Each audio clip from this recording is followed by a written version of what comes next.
నమస్కారం. ఈ రోజు నుంచి ధనుర్మాసం ప్రారంభమవుతోంది. శ్రీమన్నారాయణమూర్తికి కలియుగ ప్రత్యక్ష దైవమైనటువంటి వెంకటేశ్వర స్వామికి ప్రీతిపాత్రమైనటువంటి ధనుర్మాసం ప్రారంభం సందర్భంగా అష్టగంధం పరిహారాన్ని ఏ విధంగా పాటిస్తే వెంకటేశ్వరుడి అనుగ్రహానికి పాత్రులై అన్ని సమస్యల నుంచి సులభంగా బయటపడవచ్చు, ధనుర్మాసంలో పాటించాల్సిన ముఖ్యమైన విధి విధానాలేంటో నేటి పరిష్కారాలు అనే అంశంలో పరిశీలిద్దాం. శ్రీమన్నారాయణమూర్తికి వెంకటేశ్వర స్వామికి ఎంతో ప్రీతిపాత్రమైనది అష్టగంధం. ధనుర్మాసం ప్రారంభం సందర్భంగా అష్టగంధానికి సంబంధించి ఒక ప్రత్యేకమైన పరిహారం పాటించాలి. ఆ పరిహారం ఎలా చేయాలంటే, మీ గృహంలో పూజా మందిరంలో శ్రీదేవి భూదేవి సమేత వెంకటేశ్వర స్వామి వారి చిత్రపటానికి చక్కగా అష్టగంధం పొడిలో గంగాజలం కానీ శుద్ధోదకం కానీ కలిపి ఆ అష్టగంధం పొడితో బొట్లు అలంకరించాలి. ఆ తర్వాత వెంకటేశ్వర స్వామి వారి చిత్రపటం ముందు ఒక పూజా పీఠాన్ని ఏర్పాటు చేయాలి. ఒక పీట ఏర్పాటు చేసి ఆ పీట మీద బియ్యపు పిండితో చక్కగా అష్టదళ పద్మం ముగ్గు వేసి, ఆ అష్టదళ పద్మం ముగ్గు మధ్యలో కానీ లేదా ఆ పీట మీద అష్టగంధం పొడిలో గంగాజలము లేదా శుద్ధోదకం కలిపి తిరునామాన్ని తీర్చిదిద్దాలి.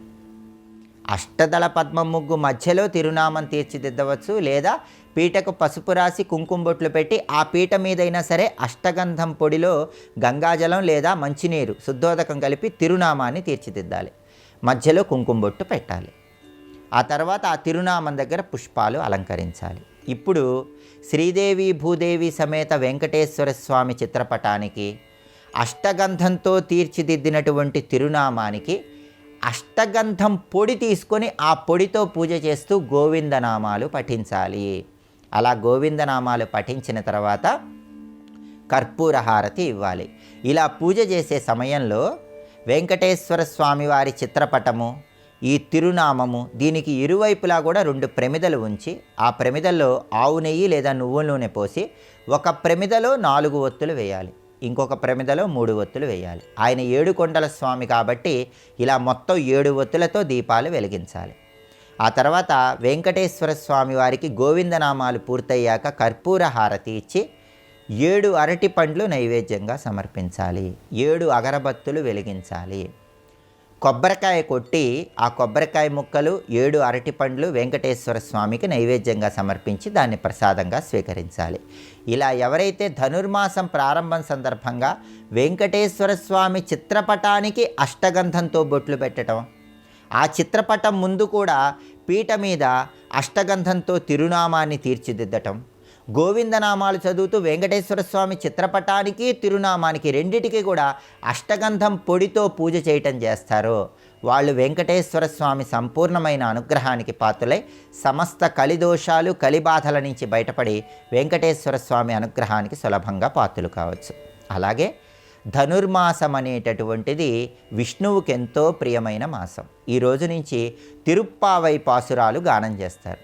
అయితే ధనుర్మాసం ప్రారంభం సందర్భంగా పంచలోహాలతో కానీ వెండితో కానీ రాగి లోహంతో కానీ విష్ణువు విగ్రహాన్ని ఏర్పాటు చేసుకున్నట్లయితే పూజా మందిరంలో ఉత్తమ ఫలితాలు కలుగుతాయి.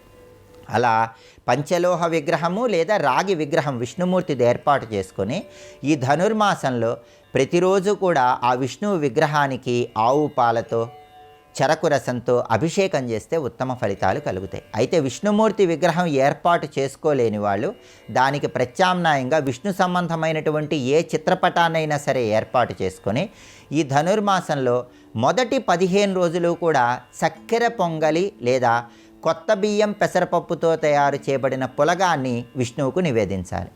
తర్వాతి 15 రోజులు పెరుగన్న నైవేద్యంగా సమర్పించాలి. ఇలా చేస్తే ధనుర్మాసంలో విష్ణుమూర్తి సంపూర్ణమైన అనుగ్రహం కలిగి సమస్త శుభాలను సిద్ధింపజేసుకోవచ్చు.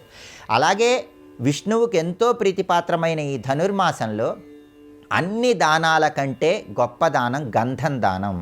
పెద్ద పెద్ద యజ్ఞాలు హోమాలు ఏవీ చేయలేకపోయినా ఈ ధనుర్మాసంలో విష్ణు సంబంధమైన ఆలయ ప్రాంగణంలో రావి ఆకులో గంధం ఉంచి ఎవరికైనా దానం ఇవ్వండి.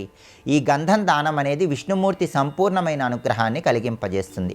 అలాగే విష్ణు సంబంధమైన ఆలయంలో ధనుర్మాసంలో జలదానం చేస్తే కూడా 100 జన్మల్లో చేసిన పాపాలన్నీ తొలగింపజేసుకోవచ్చు. కాబట్టి ధనుర్మాసంలో విష్ణు ఆలయంలో గంధం దానం చేసిన, జలదానం చేసిన సమస్త శుభాలను సిద్ధింపజేసుకోవచ్చు.